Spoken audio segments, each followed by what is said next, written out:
പ്രഭാഷണത്തിനായിട്ട് നമുക്ക് ദൈവത്തെ സ്തുതിക്കാം. ലോകത്തിന്റെ വിവിധ ഭാഗങ്ങളിൽ നിന്ന് സഹോദരന്മാർക്ക് ഒരുമിച്ച് കൂടി വരുവാൻ ദൈവം സഹായിച്ചു. അതിനായിട്ട് നിങ്ങളുടെ സ്തോത്രം ചെയ്യുന്നു.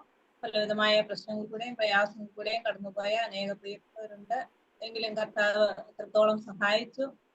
നമുക്ക് സന്തോഷത്തോടെ സമാധാനത്തോടെ ദൈവസന്നിധിയിലേക്ക് അടുത്ത് വരുവാൻ, ദൈവത്തെ സ്തുതിക്കുവാൻ, മഹത്വപ്പെടുത്തുവാൻ കർത്താവ് ഒരു പ്രാവശ്യം കൂടെ ഒരുക്കി തന്ന ഈ വിലയേറിയ അവസരത്തിനായിട്ട് നമുക്ക് ദൈവത്തെ സ്തുതിക്കാം. ഇന്ന് 172ാമത് പ്രയർ സൂം മീറ്റിംഗ് ആണ് നടക്കുന്നത്. പാൻഡത് ഫോർ ദ ലിവിംഗ് വേർഡിന്റെ ലവ് ഈശ്വറിന്റെയും ആഭിമുഖ്യത്തിൽ നടക്കുന്ന ഈ മീറ്റിംഗ് കഴിഞ്ഞ നാളുകളിൽ വളരെ അനുഗ്രഹകരമായിട്ട് നടക്കുവാൻ കർത്താവ് സഹായിച്ചു. അനുഗ്രഹിക്കപ്പെട്ട പ്രാർത്ഥനയോട് ബന്ധപ്പെട്ട അനേക വിഷയങ്ങൾ നമുക്ക് കേൾക്കാനായിട്ട് ഇടയായിട്ട് തീർന്നു. അനേക വിഷയങ്ങളെ ഓർത്ത് പ്രാർത്ഥിക്കുവാൻ കർത്താവ് സാവകാശം തന്നു. അനേകം പ്രാർത്ഥനയ്ക്ക് മറുപടി നൽകി തന്നു. കർത്താവ് നമ്മളെ അനുഗ്രഹിച്ചു. അതിനായിട്ടെല്ലാം നമുക്ക് ദൈവത്തെ സ്തുതിക്കാം. കർത്താവ് മറുപടി തന്ന പ്രാർത്ഥനയ്ക്ക് നന്ദി പറഞ്ഞുകൊണ്ട് നമുക്ക് ആയിരിക്കാം. കർത്താവ് ഓരോ ദിവസവും നമ്മളെ അത്ഭുതകരമായി അതിശയകരമായ വിധത്തിൽ കാത്തു പരിപാലിക്കുന്നവർക്ക് നമുക്ക് ദൈവത്തെ സ്തുതിക്കാം. ഇന്ന് നമുക്ക് നമ്മുടെ മീറ്റിംഗിലൂടെ ആരംഭിക്കുകയാണല്ലോ. പ്രൈസ് ആൻഡ് പ്രയർ ചെയ്യുന്നത് മിസ്റ്റർ ജെയിൻ ജോർജ് ആണ്. ഈ മീറ്റിംഗിലേക്ക് സ്വാഗതം ചെയ്യുന്നു. അതുപോലെ പാടുവാനായിട്ട് നമുക്ക് ഉള്ളത് ഷേർലി ആന്റിയാണുള്ളത്. ഈ മീറ്റിംഗിലേക്ക് സ്വാഗതം ചെയ്യുന്നു. അതുപോലെ മെസ്സേജ് നൽകി തരുന്നത് സിസ്റ്റർ സരള മഹേഷാണ്. പ്രിയ സഹോദരിയെയും ഈ മീറ്റിംഗിലേക്ക് ഹൃദയവുമായി സ്വാഗതം ചെയ്യുന്നു. അതുപോലെ ഉണ്ട് 20 ആണ് ഉള്ളത്.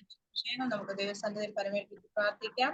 അതിനുശേഷം ഈ പ്രാർത്ഥന ക്ലോസ് ചെയ്യുന്നത്, പ്രാർത്ഥിച്ച് അവസാനിപ്പിക്കുന്നത് സിസ്റ്റർ ലത സുരേഷ് സഹോദരിയാണ്. പ്രിയ സഹോദരിയെയും ഈ മീറ്റിംഗിലേക്ക് സ്വാഗതം ചെയ്യുന്നു. അതുപോലെ കടന്നു വന്ന എല്ലാ പ്രിയപ്പെട്ടവരെയും ഒരിക്കൽ കൂടെ ഈ മീറ്റിംഗിലേക്ക് ഹാർദവമായി സ്വാഗതം ചെയ്യുന്നു. എല്ലാവർക്കും ദൈവനാമത്തിലുള്ള നന്ദിയും അറിയിക്കുന്നു. കർത്താവായ യേശു ക്രിസ്തുവിന്റെ നാമത്തിലുള്ള സ്നേഹവും നന്ദിയും ഒരിക്കൽ കൂടെ അറിയിക്കുന്നു. പ്രാർത്ഥനയ്ക്കായിട്ട് സിസ്റ്റർ ജെയിൻ ജോർജിനെ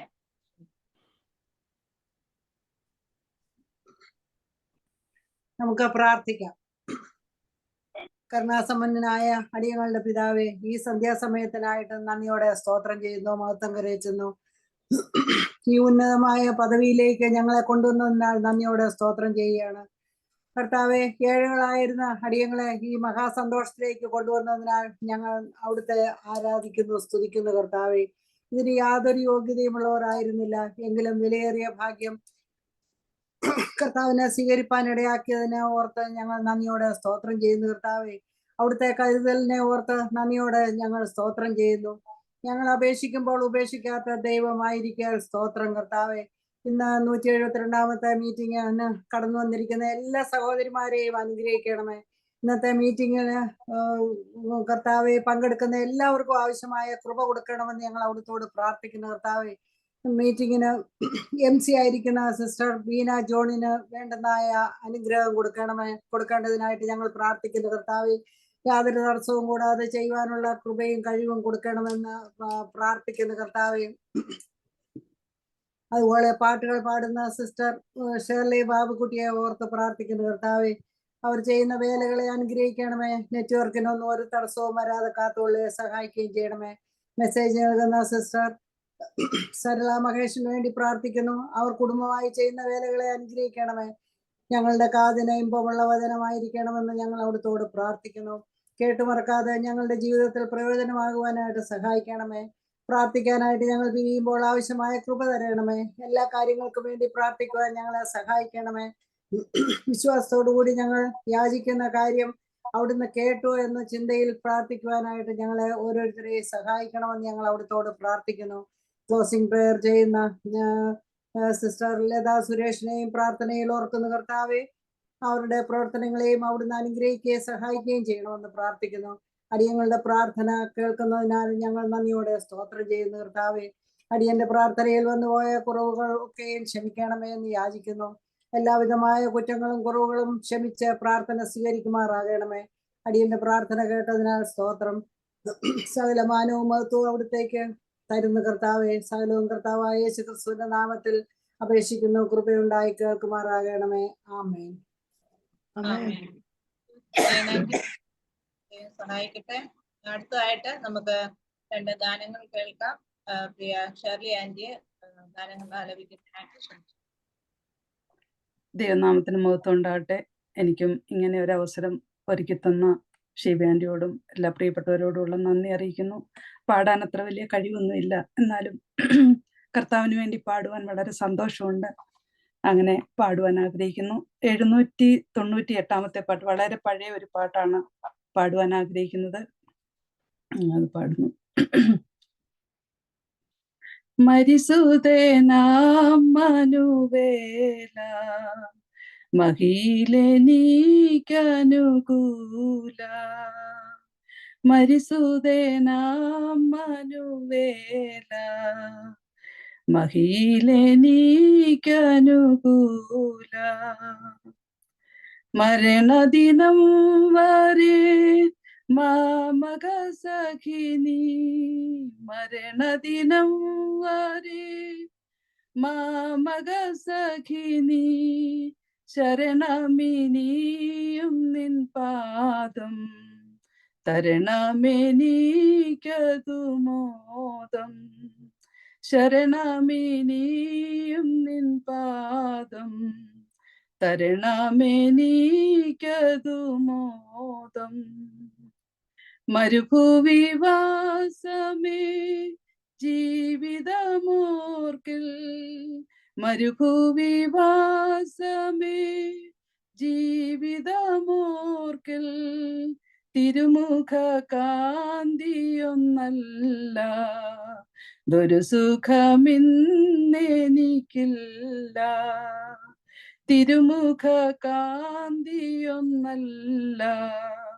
ഒരു സുഖമിന്നെനിക്കില്ല. കരുമനകൾ തരും കണ്ണുനീർ കണങ്ങൾ, കരുമനകൾ തരും കണ്ണുനീർ കണങ്ങൾ, കരുണയേഴും തവ കരങ്ങൾ, കരുതുകിൽ തൂമുത്തുഗണങ്ങൾ, കരുണയേഴും തവ കരങ്ങൾ, കരുതുകിൽ തൂമുത്തുഗണങ്ങൾ. ആകുല സിന്ധുവിൽ താഴുകിലന്നു, ആകുല സിന്ധുവിൽ താഴുകിലന്നു, സ്വീകരിക്കന്തികെ വന്നു, ശ്രീകരമാം കരം തന്നു, സ്വീകരിക്കന്തികെ വന്നു, ശ്രീകരമാം കരം തന്നു. മരിസുതേനാം മനുവേല മഹിലെനിക്കനുകൂല, മരിസുതേനാം മനുവേല മഹിലെനിക്കനുകൂല.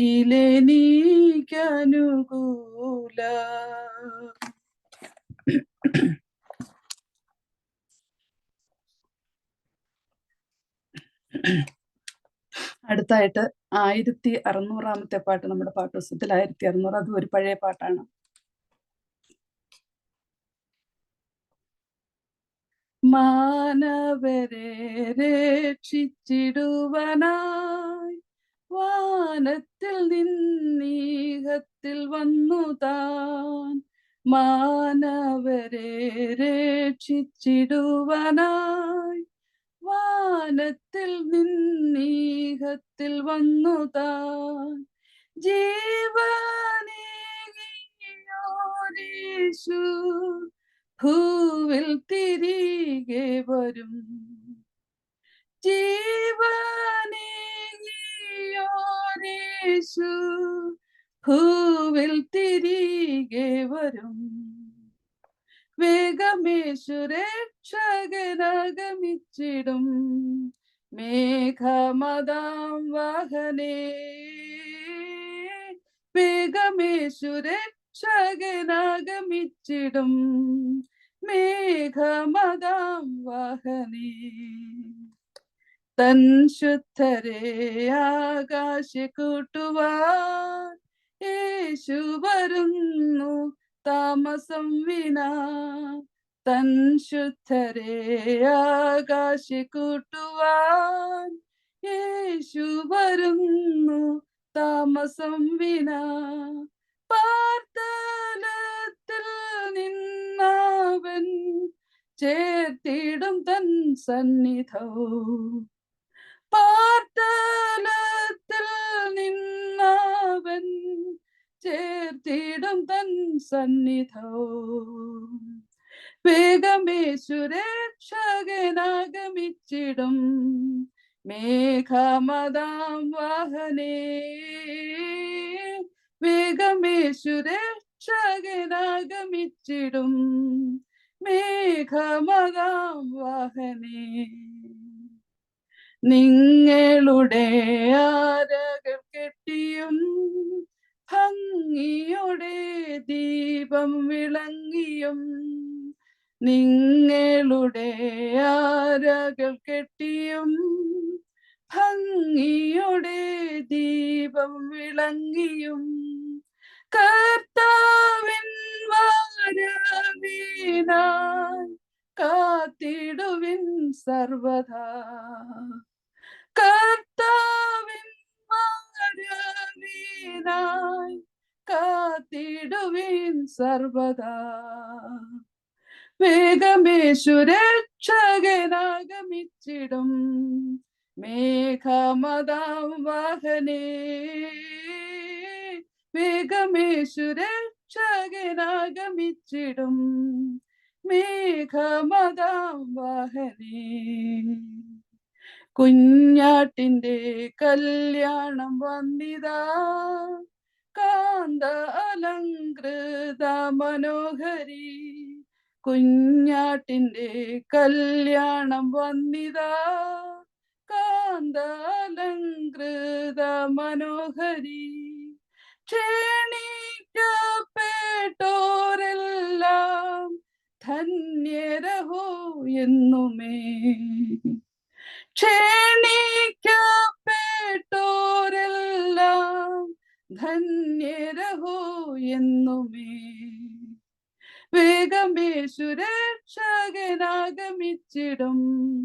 മേഘമദാം വാഹനേ. വേഗമേശു രക്ഷകനാഗമിച്ചിടും മേഘമദാം വാഹനേ. സ്തോത്രം. Thank you Shirley aunty. വളരെ അനുഗ്രഹിക്കപ്പെട്ട 2 ഗാനങ്ങളാണ് നമുക്ക് കേൾക്കുവാനായിട്ട് സാധിച്ചത്. ദൈവം ധാരാളമായിട്ട് അനുഗ്രഹിക്കട്ടെ. നല്ല വരം ദൈവം നൽകി അത് ദൈവാക്കുന്ന സ്ഥാനങ്ങളിലൊക്കെ നാമത്തിനായിട്ട് ഉപയോഗിക്കുവാൻ ദൈവം ഇടയാക്കട്ടെ. കൃത്യമായിട്ട് ചെയ്യുന്ന ശുശ്രൂഷകളെ ദൈവം അനുഗ്രഹിക്കട്ടെ. ഇപ്പോൾ ആയിരിക്കുന്ന സ്ഥാനത്തും ദൈവം കൂടുതൽ അനുഭവിച്ച് ജീവിപ്പാൻ ദൈവം സഹായിക്കട്ടെ. മടക്കയാത്രയിലും ദൈവം വേണ്ട എല്ലാ ക്ഷേമവും നൽകി സഹായിക്കട്ടെ എന്ന് പ്രാർത്ഥിക്കുന്നു. എല്ലാ പ്രിയപ്പെട്ടവരും ഷേർലി ആന്റിയും കുടുംബമായിട്ട് ഓർത്ത് പ്രാർത്ഥിക്കണമെന്ന് ഓർപ്പിക്കുന്നു. പ്രിയപ്പെട്ടവരെ ദൈവം ധാരാളമായിട്ട് അനുഗ്രഹിക്കട്ടെ. ഷേർലി ആന്റിയോടുള്ള നന്ദി ഒരിക്കൽ കൂടെ ഈ സമയം അറിയിച്ചുകൊള്ളുന്നു. നമുക്ക് വചന ശുശ്രൂഷയ്ക്കായിട്ട് തിരികെയാണ്. പ്രിയ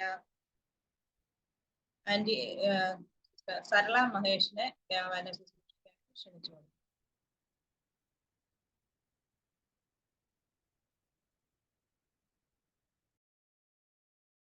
മ്യൂട്ടാണേ.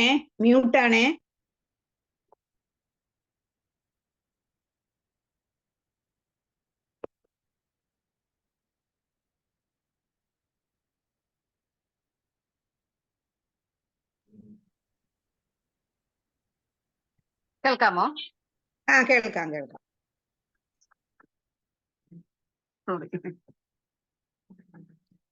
ദൈവത്തിന്റെ അതിപരിശുദ്ധ നാമം വാഴ്ത്തപ്പെടുമാറാകട്ടെ. വീണ്ടും ഒരിക്കൽ കൂടി ഈ പ്ലാറ്റ്ഫോമില് മാറ്റമില്ലാത്ത ദൈവത്തിന്റെ വചനവുമായിട്ട് നിൽക്കുവാനായിട്ട് ഒരവസരം കൂടി ദൈവം എനിക്ക് തന്നതോർത്ത് ഞാൻ ദൈവത്തെ സ്തുതിക്കുന്നതോടൊപ്പം പാൻഡത്ത് ഫോർ ലിവിംഗ് വേർഡ്സിന്റെ അഡ്മിൻസിനോടും പ്രത്യേകിച്ച് ശിവ സഹോദരോടും എനിക്കുള്ള നന്ദിയും അറിയിക്കുന്നു. ഈ ശുശ്രൂഷയോർത്ത് ഞാൻ പ്രാർത്ഥിക്കുന്നു. യേശുക്രിസ്തുവിനാൽ തിരഞ്ഞെടുക്കപ്പെട്ട വിശ്വാസികളായ നാം ഈ ലോകത്തിൽ ചെയ്തു തീർക്കേണ്ട ഒട്ടനവധി കാര്യങ്ങള് ഉണ്ട്. അനേകം ആത്മീയ കാര്യങ്ങള് ദൈവം നമ്മെ ഭരമേൽപ്പിച്ചിട്ടുണ്ട്. അതില് പരമപ്രധാനമായിട്ടുള്ള 2 കാര്യം, ഒന്ന് പ്രാർത്ഥന, മറ്റൊന്ന് കർത്താവിനെ മറ്റുള്ളവർക്ക് പരിചയപ്പെടുത്തി കൊടുക്കുക, അഥവാ സുവിശേഷം അറിയിക്കുക. കർത്താവിന്റെ അന്ത്യമൊഴി തന്നെ അങ്ങനെയാണല്ലോ, നിങ്ങൾ ഭൂലോകത്തിലൊക്കെയും പോയി സർവ്വസൃഷ്ടിയോടും എന്റെ സുവിശേഷം അറിയിക്കുക. നമ്മളൊരു ഒരു ദിവസം ഒരു വാക്കെങ്കിലും കർത്താവിനെ കുറിച്ച് പറയുകയാണെങ്കിൽ അത് നമ്മുടെ ജീവിതത്തിൽ വലിയ സന്തോഷമായിരിക്കും. അതിന് യാതൊരു സംശയവുമില്ല. പ്രാർത്ഥന എന്ന് പറയുമ്പോഴേ അത് ഏത് സമയത്തും എപ്പോൾ വേണമെങ്കിലും സമയപരിധി കൂടാതെ, സ്ഥലപരിമിതി കൂടാതെ നമുക്ക് ഓരോരുത്തർക്കും പ്രാർത്ഥിക്കുവാനായിട്ട് സാധിക്കും. നമ്മുടെ ജീവിതത്തില് പ്രാർത്ഥനയ്ക്ക് വലിയ പ്രാധാന്യമുണ്ട്. അത് തന്നെയാണ് നമ്മൾ ഈ പ്ലാറ്റ്ഫോമിൽ കൂടി ചെയ്തുകൊണ്ടിരിക്കുന്ന അനേകം പ്രാർത്ഥനകള്, അനേകരുടെ ജീവിത സാക്ഷ്യങ്ങളൊക്കെ ഈ പ്ലാറ്റ്ഫോമിൽ കൂടി നമ്മൾ ഇതിനകം കേട്ട് കഴിഞ്ഞു. അനേകരെ അത് കേട്ടു. ചില പാപിയെങ്കിലും അതൊക്കെ കേട്ട് രക്ഷിക്കപ്പെട്ട് സ്വർഗത്തിൽ കാണുവാൻ ഇടയാക്കണമേ എന്നുള്ള പ്രാർത്ഥന നമുക്ക് എപ്പോഴും ഉണ്ടായിരിക്കണം. നമ്മളിവിടെ അവരെ കുറിച്ച് അറിഞ്ഞില്ലെങ്കിലും സ്വർഗത്തിൽ ചെല്ലുമ്പോൾ ഒരുപക്ഷെ നമുക്ക് കാണുവാനായിട്ട് സാധിക്കും. അപ്പോ ആ നിലയില് ഇന്നും നമ്മൾ കൂടി വന്നിരിക്കുന്നത് പ്രാർത്ഥനയ്ക്ക് തന്നെയാണ്. അപ്പോൾ ആ പ്രാർത്ഥനയ്ക്ക് വരുമ്പോഴൊക്കെയും വചന ശുശ്രൂഷ സാധാരണ നമ്മൾ ചെയ്യാറുണ്ട്. അപ്പോ ആ പ്രാർത്ഥനയോടുള്ള ബന്ധത്തില് ഒരുപാട് വിഷയങ്ങള്, പ്രാർത്ഥനാ വിഷയങ്ങള്, മെസ്സേജുകൾ നമ്മളിവിടെ കേട്ട് കഴിഞ്ഞിട്ടുണ്ട്.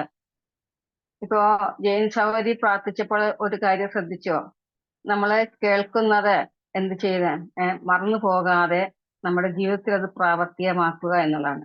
അങ്ങനെയാണെങ്കിൽ കഴിഞ്ഞ ചില നാളുകൾക്ക് മുമ്പ് ഞാനിവിടെ ഒരു മെസ്സേജ് പറഞ്ഞിരുന്നത് എപ്പഫ്രാസിനെ കുറിച്ചാണ്. പ്രാർത്ഥനയിൽ പോരാടിയ എപ്പഫ്രാസിനെ കുറിച്ച് ആരെങ്കിലും ഓർക്കുന്നുണ്ടോ? എനിക്കറിയില്ല. എന്തായാലും ദൈവം സഹായിക്കട്ടെ. ഞാൻ നിങ്ങളുമായിട്ട് ഷെയർ ചെയ്യാനായിട്ട് ആഗ്രഹിക്കുന്നത്, ദൈവഭക്തനും ജാതികൾക്ക് വേണ്ടി വിളിച്ചു വേർതിരിക്കപ്പെട്ട അപ്പോസ്തലനായ പൗലോസ് കൂടെയുള്ളവരും പ്രാർത്ഥിച്ച ഒരു പ്രാർത്ഥനയെ കുറിച്ചാണ് അല്പസമയത്തെ ചിന്തയ്ക്കായിട്ട് ഞാൻ എടുത്തിരിക്കുന്ന വിഷയം. അതിനാധാരമായിട്ട് 2 കൊരിന്ത്യർ 13-ാം അധ്യായത്തിന്റെ 7-ഉം 9-ഉം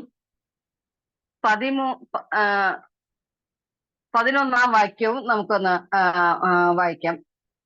2 കൊരിന്ത്യർ 13-ാം അധ്യായത്തിന്റെ 7-ഉം 9-ന്റെ അവസാന ഭാഗവും അതോടൊപ്പം 11-ാം വാക്യവും ആദ്യ ഭാഗവും നമുക്കൊന്ന് വായിക്കാം. അത് ഇപ്രകാരമാണ് രേഖപ്പെടുത്തിയിരിക്കുന്നത്. 13-7 നിങ്ങൾ ഒരു ദോഷവും ചെയ്യാതിരിക്കേണ്ടതിന് ഞങ്ങൾ ദൈവത്തോട് പ്രാർത്ഥിക്കുന്നു. നിങ്ങൾ ഒരു ദോഷവും ചെയ്യാതിരിക്കേണ്ടതിന് ഞങ്ങൾ ദൈവത്തോട് പ്രാർത്ഥിക്കുന്നു. അതിന്റെ 9-ാം വാക്യത്തിന്റെ അവസാന ഭാഗം, നിങ്ങളുടെ യഥാസ്ഥാനത്വത്തിനായി തന്നെ ഞങ്ങൾ പ്രാർത്ഥിക്കുന്നു. 11-ാമത്തെ വാക്യം, തീർച്ചയ്ക്ക് സഹോദരന്മാരെ സന്തോഷിപ്പിൻ, യഥാസ്ഥാനപ്പെടുവിൻ, ആശ്വസിച്ചുകൊള്ളുവിൻ. ദൈവനാമത്തിന് മഹത്വമുണ്ടാകട്ടെ. അപ്പോസ്തലനായ പൗലോസും സഹോദരനായ തിമോത്തിയോസുമാണ് ഈ പ്രാർത്ഥനയിൽ നയിച്ചതെന്ന് നമുക്ക് 1-ാം അധ്യായത്തിന്റെ 1-ാം വാക്യത്തിൽ കാണുവാനായിട്ട് സാധിക്കും. കണ്ണുനീരോടുകൂടി ദൈവസന്നിധിയിലേക്ക് വരുന്ന ഒരു ഭക്തനായിരുന്നു അപ്പോസ്തലനായ പൗലോസ്. കൊരിന്തിലെ വിശ്വാസികളുടെ സ്ഥിരതയെ ഓർത്ത് വളരെ ദുഃഖിക്കുകയും കണ്ണുനീരൊഴുക്കുകയും ചെയ്യുന്ന പൗലോസിനെ നമുക്ക് കാണാം. 2 കൊരിന്ത്യർ 2-ാം അധ്യായത്തിന്റെ 4-ാം വാക്യത്തിൽ നമുക്ക് കാണാൻ കഴിയും. അത് ഇപ്രകാരമാണ്, വളരെ കഷ്ടവും മനോവ്യസനവും ഉണ്ടായിട്ട് വളരെ കണ്ണുനീരോടുകൂടെ ഞാൻ നിങ്ങൾക്ക് എഴുതിയത് നിങ്ങൾ ദുഃഖിക്കേണ്ടതിനല്ല, എനിക്ക് നിങ്ങളോടുള്ള വലിയ സ്നേഹം നിങ്ങൾ അറിയേണ്ടതിനത്രേ. അപ്പൊ എന്തിനു വേണ്ടിയാണ് എനിക്ക് നിങ്ങളോടുള്ള, അപ്പോസ്തലനായ പൗലോസിന് വിശ്വാസികളോടുള്ള ആ വലിയ സ്നേഹം അവര് അറിയുന്നതിന് വേണ്ടി ആണെന്ന് പറയണത്. അപ്പൊ പ്രിയമുള്ളവരെ, നമ്മുടെ വിശ്വാസികളുമായിട്ട് സഹവിശ്വാസികളുണ്ട് നമുക്ക് എത്രമാത്രം ആ സ്നേഹം, വലിയ സ്നേഹം, സ്നേഹം മാത്രമല്ല വലിയ സ്നേഹം എന്നാണ് പറഞ്ഞിരിക്കുന്നത്. അപ്പോ ആ സ്നേഹത്തിന്റെ കണ്ണീരുമായി വരുന്ന ഒരു അപ്പസ്തലനായ പൗലോസിനെ നമുക്ക് കാണുവാനായിട്ട് സാധിക്കുന്നുണ്ട്. ഈ കാര്യങ്ങൾ ചിന്തിക്കുമ്പോൾ കണ്ണുനീരൊഴുക്കി പ്രാർത്ഥിച്ചാൽ സ്വർഗത്തിലെ ദൈവം തീർച്ചയായിട്ടും നമ്മുടെ പ്രാർത്ഥനയ്ക്ക് ഉത്തരം നൽകിയിരിക്കും. മലാക്കി പ്രവചനത്തിൽ പറയുന്നുണ്ട്, നിങ്ങളുടെ അപ്പം വെള്ളത്തിലേക്ക് ഏറിയ നാൾ കഴിയുമ്പോൾ അത് മടങ്ങി വരുമെന്നും.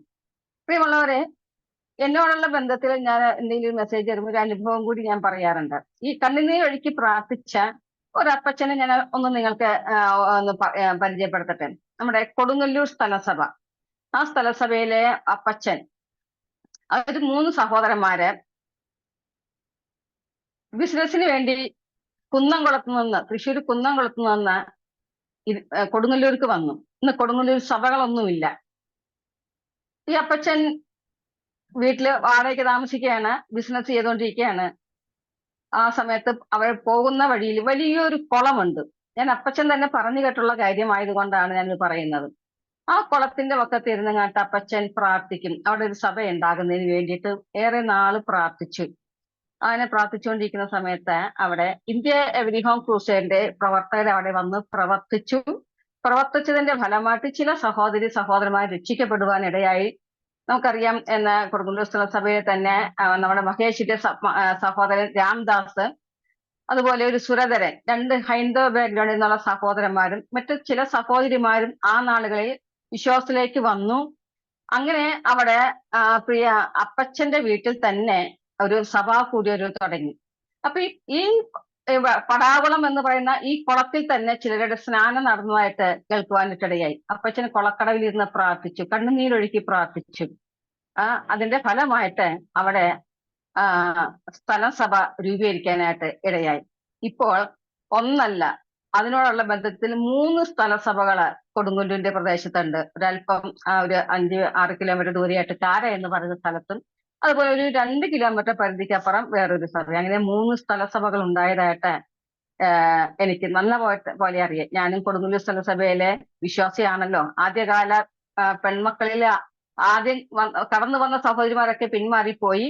എന്നാല് എനിക്ക് ദൈവകൃപയാൽ വിശ്വാസത്തിൽ നിലനിൽക്കാനായിട്ട് സാധിച്ചു. ഞാൻ എപ്പോഴും പറയും, കൊടുങ്ങല്ലൂർ സ്ഥലസഭയിലെ സഹോദരിമാരിൽ കടിഞ്ഞൂൽ പുത്രിയാണെന്നുള്ളത്. എന്റെ പ്രിയമുള്ളവരെ, ആ സ്ഥലസഭയിൽ നിന്നും ഒത്തിരി സുവിശേഷകന്മാരെ എഴുന്നേൽപ്പിക്കാനായിട്ട് ദൈവം സഹായിച്ചു. അത് മാത്രമല്ല, കൊടുങ്ങല്ലൂർ സഭയുടെ പ്രത്യേകത എന്ന് പറയുന്നത്, അത് പറയാതിരിക്കാൻ നിവർത്തിയില്ല. 95% ഹൈന്ദവ ബാക്ക്ഗ്രൗണ്ടിൽ നിന്ന് വിശ്വാസത്തിലേക്ക് വന്ന് രക്ഷിക്കപ്പെട്ട് വിശ്വാസത്തിലേക്ക് വന്ന സഹോദരന്മാരാണ് അവിടെയുള്ളത്. ഈ സഹോദരിമാരായ ഞാൻ ഉൾപ്പെടെ ഇന്ന് സന്നിധിയിൽ വിശ്രമിക്കുന്ന പ്രിയ ഭാനുമതി ചേച്ചി, അതുപോലെ പല സഹോദരിമാരുമായിട്ട് ഞങ്ങൾ അവിടെ പ്രവർത്തിച്ചതിന്റെ ഫലമായിട്ട് അനേകം ഹൈന്ദവ ഭാഗത്ത് അനേകം അവിടെ കടന്നു വന്നു. നിങ്ങൾ ഒന്ന് അന്വേഷിച്ചു കഴിഞ്ഞാൽ അറിയാം, ഏകദേശം ഒരു 90-95% അവിടെയുള്ള സഹോദരന്മാർ ഹൈന്ദവ ബാക്ക്ഗ്രൗണ്ടിൽ നിന്ന് വന്നവരാണ്.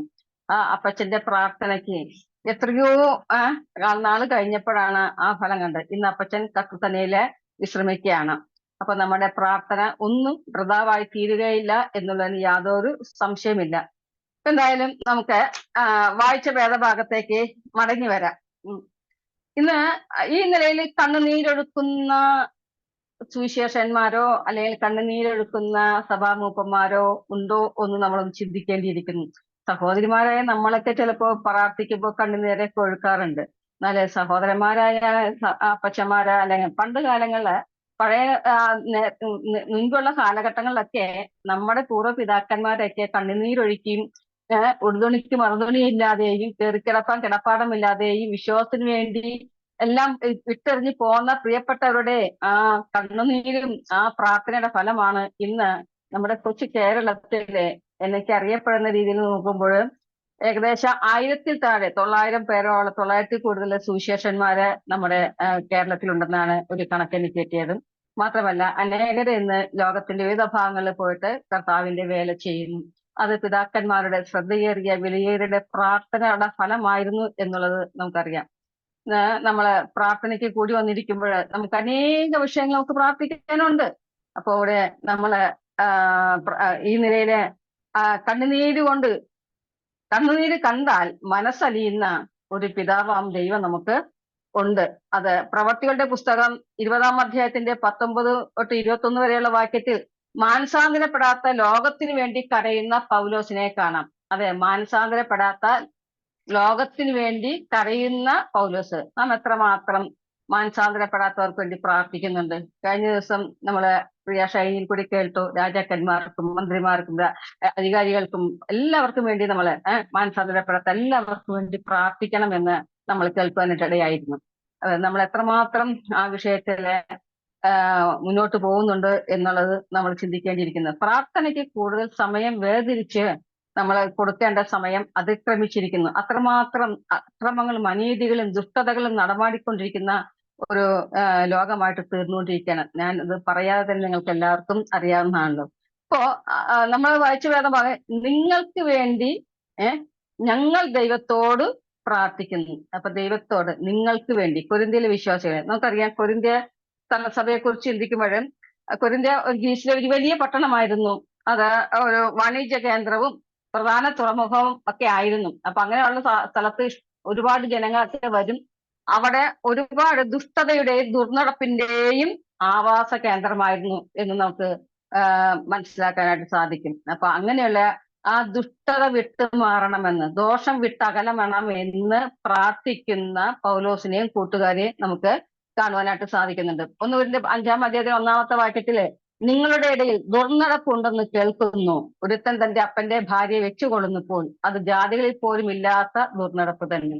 ഇപ്പൊ ഇതെങ്ങനെയുള്ള കാര്യങ്ങളൊക്കെ അറിഞ്ഞിട്ട് തന്നെയാണ് അപ്പോസ്തലനായ പൗലോസും കൂട്ടരും നിങ്ങൾ ദോഷം ഒന്നും ചെയ്യാതിരിക്കുന്നതിന് വേണ്ടി പ്രാർത്ഥിക്കുന്ന ഒരു അപ്പോസ്തലനായ പൗലോസിനെ കാണാൻ നമുക്ക് കഴിയും.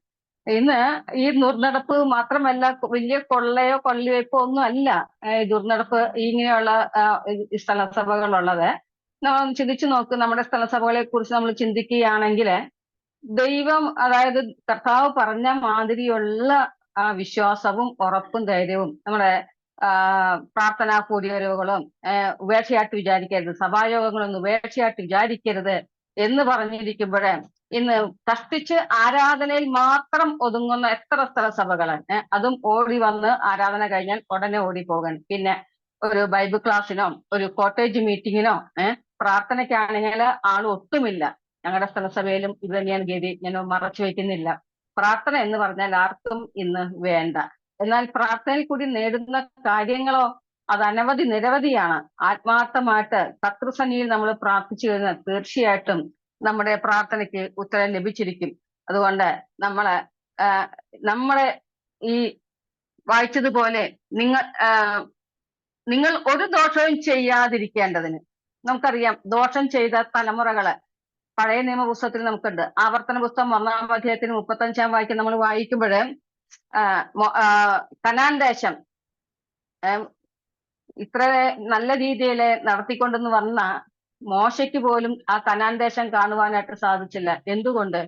മോശ അനുസരണക്കേട് കാണിച്ചു. ഇത്രയും ഒന്ന് ചിന്തിച്ചു നോക്കി. ഇത്ര വലിയവനായ 6 ലക്ഷം പുരുഷന്മാരും അതിനോടൊപ്പം സ്ത്രീകളും കുഞ്ഞുങ്ങളടക്കുന്ന ആ ജനതയെ നടത്തിക്കൊണ്ട് വന്ന എന്തെല്ലാം പ്രശ്നങ്ങളും പ്രയാസങ്ങളും അവരുടെ പിറുപിറുപ്പിലൊക്കെ നടത്തിക്കൊണ്ട് വന്ന മോശ അത്രമാത്രം മോശയ്ക്ക് എന്തെല്ലാം ഉണ്ടായിരുന്നു, ഞാൻ സമയക്കുറണ്ട് പറയുന്നില്ല.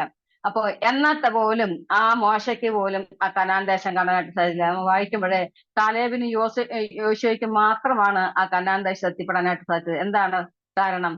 മോശ വെള്ളത്തിന് പാറമേൽ അടിക്കാൻ പറഞ്ഞോ? ഇല്ല, നീട്ടാൻ പറഞ്ഞുള്ളൂ. പക്ഷെ മോശ എന്ത് ചെയ്തു? 2 പ്രാവശ്യം അടിച്ചു. ആ ഒരൊറ്റ കാരണം കൊണ്ട് മോശയ്ക്ക് കനാൻ ദേശം കാണാൻ കഴിഞ്ഞില്ല എന്നുള്ളതാണ് നമുക്ക് മനസ്സിലാക്കാനായിട്ട് സാധിക്കുന്നത്. അതുപോലെ നമ്മളെ വിനയം നമുക്ക് കാണാം. ദാവീദിനെ സംബന്ധിച്ചിടത്തോളം നമ്മൾ ചിന്തിക്കുമ്പോൾ ദാവീദ് രാജാവായിരുന്നു. താൻ ചെയ്ത ആ തെറ്റ് ഒരിക്കലും നോക്കാൻ പാടില്ലാത്തവർക്ക് നോക്കി, താൻ അവളിൽ ആകർഷനായി, അവളെ വിളിച്ചു വരുത്തി, സൂചിച്ചു, എല്ലാം കഴിഞ്ഞു. എന്തെല്ലാം അതിന്റെ പുറകിലെ എന്തെല്ലാം കഷ്ടതകളും പ്രയാസങ്ങളും ദുഷ്ടതകളൊക്കെ അവിടെ നിവർത്തിക്കേണ്ടതായിട്ട് വന്നു. അപ്പോ എന്തെല്ലാം ദുർനടപ്പ് അവിടെ നമുക്ക് കാണുവാനായിട്ട് കഴിയുന്നുണ്ട്. പ്രിയമുള്ളവരെ, ഈ ദോഷം എന്താ പറഞ്ഞത്, ഒരു ദോഷവും ചെയ്യാതിരിക്കേണ്ടതിന് വേണ്ടി പ്രാർത്ഥിക്കണം. നമ്മുടെ തലമുറയെ ഓർത്ത് അല്ലെങ്കിൽ നമ്മളെ ഓർത്ത് നമ്മുടെ വിശ്വാസികളെ ഓർത്ത് നമ്മൾ പ്രാർത്ഥിക്കേണ്ട ഉത്തരവാദിത്വം കൂടി കൊണ്ടുവന്നിരിക്കുകയാണ്. കാരണം എന്തിനേറെ പറയുന്നു,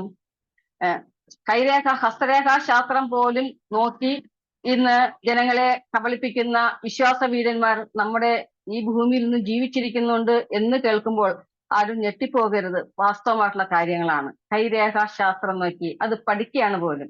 അത് കൈ കാണിച്ചു കൊടുക്കുന്ന നമ്മുടെ വിശ്വാസികളായ ജനങ്ങളും. ഒന്ന് ചിന്തിച്ചു നോക്കിയേ, എത്രമാത്രം നമ്മൾ അതപ്പതിച്ചു പോയി എന്നുള്ളത് നമ്മളൊന്ന് ചിന്തിക്കേണ്ട കാര്യമാണ്. എന്റെ സമയം പോയിക്കൊണ്ടിരിക്കുന്നു. എന്തായാലും ഈ നിലയില് ദുഷ്ടത പ്രവർത്തിച്ചുകൊണ്ടിരിക്കുന്ന പ്രിയ ദൈവജനത്തെ ഓർത്ത് നമുക്ക് പ്രാർത്ഥിക്കേണ്ടത് ഏറ്റവും അത്യാവശ്യമാണ്. അപ്പോ നിങ്ങൾക്ക് വേണ്ടി ഞങ്ങൾ ദൈവത്തോട് പ്രാർത്ഥിക്കുന്നു. നമ്മുടെ വിശ്വാസികൾക്ക് വേണ്ടിയിട്ട്, നമ്മുടെ സഭാ മൂപ്പന്മാർക്ക് വേണ്ടി, സഭാ ശുശ്രൂഷന്മാർക്ക് വേണ്ടിയൊക്കെ വളരെ ആത്മാർത്ഥമായിട്ട് നമ്മൾ പ്രാർത്ഥിക്കേണ്ടിയിരിക്കുന്നു എന്നുള്ളതിന് യാതൊരു സംശയവുമില്ല. അപ്പോ ആ നിലയില് ആ പ്രാർത്ഥന നമുക്ക് മുന്നോട്ട് കൊണ്ടുപോകാൻ, ഒരു ദോഷവും ചെയ്യാതിരിക്കാൻ, ഒരുപാട് വലിയ വലിയ തെറ്റുകളൊന്നും നമ്മൾ ചെയ്യുന്നില്ലായിരിക്കാം. പക്ഷെ ദൈവസന്നിധിയിൽ ദൈവത്തിന് ഇഷ്ടമില്ലാത്ത കാര്യങ്ങളൊക്കെ ചെയ്യുന്നത് അത് പാപമായിട്ടും അതൊരു കുറവായിട്ടും അതൊരു ദോഷമായിട്ടുമാണ് ദൈവം കാണുന്നത്. അതുകൊണ്ട് നമ്മുടെ ഇടയില് ഈ നിലയിലുള്ള ദോഷം പ്രവർത്തിച്ചു കഴിഞ്ഞാൽ നമ്മുടെ വിശ്വാസ ഭവനത്തില്, നമ്മുടെ സഭയില്, സമൂഹത്തില് ദൈവനാമം ദുഷിക്കപ്പെടുമെന്നുള്ളതിന് യാതൊരു സംശയമില്ല. ദൈവനാമം ദുഷിക്കപ്പെടുക മാത്രമല്ല, സാത്താൻ ചെന്നും കണ്ട് ദൈവസന്നിധിയിൽ പറയും, നോക്ക്, നിന്റെ മകളല്ലേ മകനല്ലേ നടക്കുന്നത് നോക്ക് എന്ന് അവനെ കുറിച്ച് കുറ്റം പറയുമ്പോൾ നമ്മുടെ ദൈവത്തിന്റെ പരിശുദ്ധാത്മാവും ദുഃഖിക്കും എന്നുള്ളത് നമുക്ക് മനസ്സിലാക്കുവാനായിട്ട് സാധിക്കുന്നുണ്ട്. അതുകൊണ്ട് ഈ ദുഷ്ടതലമുറയില് ഇങ്ങനെയുള്ള നമ്മുടെ വിശ്വാസികൾക്ക് വേണ്ടി, നമ്മുടെ മുപ്പന്മാർക്ക് വേണ്ടി, നമ്മുടെ സുവിശേഷന്മാർക്ക് വേണ്ടി, നമ്മളെ തന്നെ, ഞാനും ഇതിൽ ഉൾപ്പെടുന്നുണ്ട്, ഇല്ലാന്ന് ഞാൻ പറയുന്നില്ല. അപ്പൊ നമ്മൾ എല്ലാവർക്കും വേണ്ടിയിട്ട് ഒരു ദോഷവും ചെയ്യാതിരിക്കുന്നതിന് വേണ്ടിയിട്ട് നമ്മള് പ്രാർത്ഥിക്കേണ്ടത് വളരെ അത്യാവശ്യമായിരിക്കുന്നു എന്നുള്ളതിന് യാതൊരു സംശയമില്ല. രണ്ടാമതായിട്ട് നമ്മൾ കണ്ടത്, രണ്ടാം വാക്യം നമ്മൾ വായിച്ചത് ഇങ്ങനെയാണ്: നിങ്ങളുടെ യഥാസ്ഥാനത്വത്തിനായി തന്നെ ഞങ്ങൾ പ്രാർത്ഥിക്കുന്നു. അപ്പൊ യഥാസ്ഥാനത്തിനായി തന്നെ കൊരിന്ത്യയിലെ വിശ്വാസികൾ ഓർപ്പിക്കുകയാണ്, അത് നമുക്കും ബാധകമാണ്.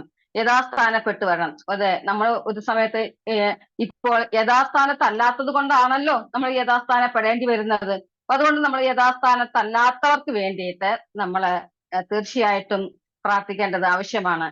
യഥാസ്ഥാനത്വം എന്ന് പറയുമ്പോൾ ഇംഗ്ലീഷിൽ അതിന് പറയുന്ന വാക്ക് പെർഫെക്ഷൻ എന്ന് വെച്ച് കഴിഞ്ഞാൽ യോഗ്യരാക്കി തീർക്കുക, സജ്ജരാക്കുക, നിർദോഷമായിട്ട് പൂർണ്ണതയിലേക്ക് എത്തുക എന്നൊക്കെ അതിനുള്ള അർത്ഥം പറയുന്നുണ്ട്.